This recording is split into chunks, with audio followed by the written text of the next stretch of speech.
Hello and welcome back to iPad Lettering. Today's video is a Procreate tutorial and I want to show you how to create one of these block lettering pieces. This is a super popular lettering style and it's actually really easy to do as well, and I'm having a lot of fun creating these pieces, so I thought I'll put this video together and show you my step-by-step process. These lettering pieces really lend themselves for printing as well. Here's an example of one that I've printed on canvas, and I've actually made a video where I'm showing you the printing process as well, and I'm going to leave a link in the description of this video if you are curious to find out how to print these after you've finished the lettering. Of course, we are going to use the Procreate app, and I'm using one of my watercolor templates for this. This is the small template, but if you're intending on printing your artwork, you might want to choose one of the bigger templates. The size of the canvas is 2048 pixels by 2560 pixels, and this is the size that I normally use for my Instagram posts.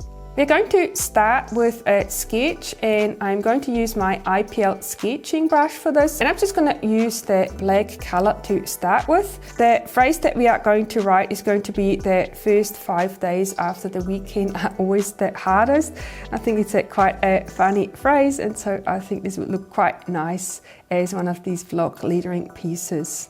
So this is just a super rough sketch just to see how the words align on the page, and now we can refine this. I recommend you create a new layer and you can decrease the opacity of your previous layer. So now we can refine the sketch a little bit. What you might like to try as well at this stage is actually rearranging the words slightly different on different lines, but I quite like it like this. So all I'm going to do now is just make it ever so slightly nicer and still figure out where exactly I would like to position my letter. So this is really rough, not spending too much time on this, but doing this is going to save me quite a bit of time later on in the process. You've also noticed that I'm writing the word weekend on its own line, and I'm going to make it quite a lot bigger.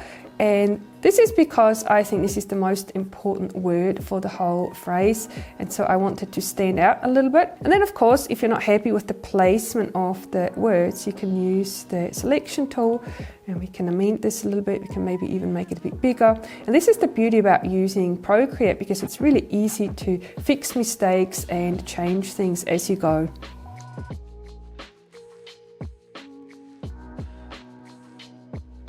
Alright, so now that this step is finished, let's have a look at the composition of our piece, and now we can rearrange it a little bit more. So we're going to use the selection tool, and then we're going to use the warp tool, and I always like warping my words a little bit around. You can also select the advanced mesh, and that's going to give you some extra points that you can drag on and rearrange the piece.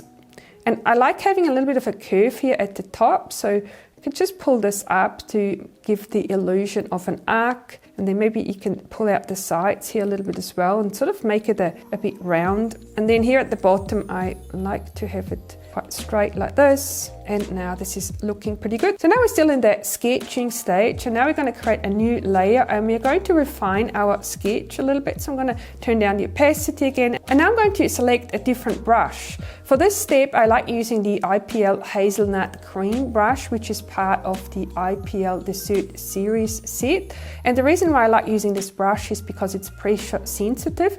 So now it's time to add a little bit of weight to our letters, but still, this is still a sketching stage, so I'm not going to be too precise at this stage, but I'm going to establish the thickness of the individual letters at this stage.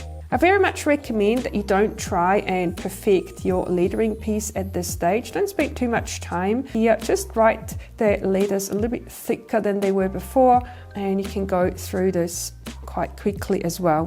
So now this is looking pretty good, but I think we can still improve this a little bit up here. So I'm going to go back to the warp tool, and I'm just going to pull this up ever so slightly to even it out, and then here as well. And now I think this looks pretty good. All right, so now we can turn our sketching layer off. And now if you're reasonably happy with this version of your letters, you can choose to create another new layer, or you can actually carry on writing on the same layer. I'm going to choose a new layer, and now we are also going to change the brush. I recommend that you use a monoline brush for this step, and I'm going to use the IPL Totally Crispy brush for this, but you could use any monoline brush that's part of Procreate as well if you wanted to. So now we're getting into the refining step of the process. So now what we're going to do is we're going to go around all our letters and we create a little box around them to even out the strokes like this.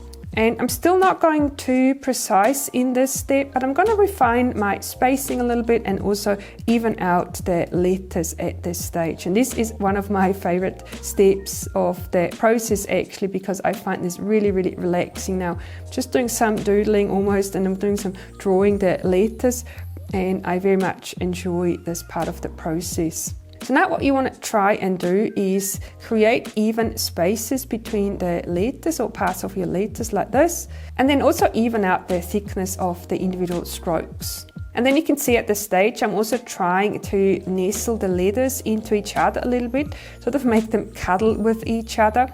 I think this looks really nice and this really adds to the appeal of your lettering piece.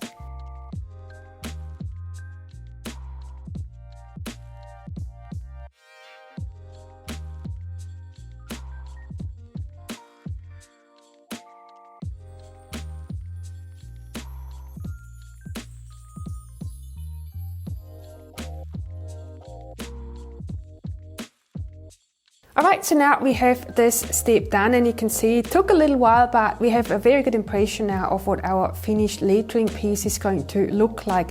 At this stage you want to check that most of the letters have the same thickness, and you might even want to zoom out a little bit so that you can see it from a distance and get an impression of what the finished lettering piece is going to look like.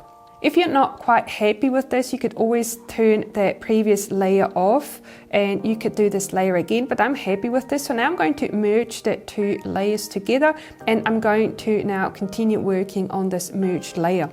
So now on that next step, what we're going to do is actually work on the space in between the letters a little bit more. So now we just want to fill the gaps ever so slightly, but this is completely optional. If you're happy with your lettering piece now, then you might as well skip this part and skip to the last part of the video. But I'm going to show you now what I'm doing in this step. So now we're going to look at the gaps here in between the letters, and we just want to even them out ever so slightly. And then also the gap between the lines here. So you could probably pull this letter down a little bit here and then just even out the letters in between the gaps.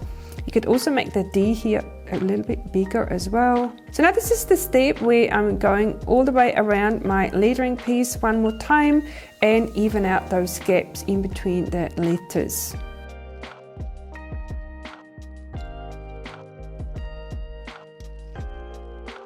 Alright, so now this step is done, and of course this is where you spend the most time, so feel free to spend as much time on this step as you like. But now comes another fun part, and now we're going to colour in our lettering piece, and in order to do that we're going to create a new layer. And now we are going to start painting that layer. You can choose any color that you would like. I'm going to choose some of my rainbow colors here, and for this step I'm going to use one of my watercolor brushes. Again, you can use any brush for this to paint this in, but I'm going to use my ultimate watercolor brush. And now I'm just going to paint some random colors here. Again, this is actually quite rough, so I'm just painting these colors in. We can amend them a little bit later on as well. I'm going to use some pink here at the bottom. And so at this stage, what you want to make sure is that all your letters are covered, even if they're not 100% covered, but you just want to make sure that all the area around your letters is covered. And then we're going to use the smudging tool, and now we can smudge this together a little bit. This is quite rough, you don't have to be super precise because we can still adjust this later on as well. So now we're just going to smudge these colors together to create a nice blend. And it's quite nice to see the letters underneath as well, because then you know where the colors go and where you want to adjust it a little bit more. So now this looks good. So now what we need to do next is duplicate this layer a few times, and we're going to do this until the letters are completely covered. So I just need to do this twice, and then we can merge the layers by pinching them together like this. And then the next step is to select the clipping mask function from the flyout menu here.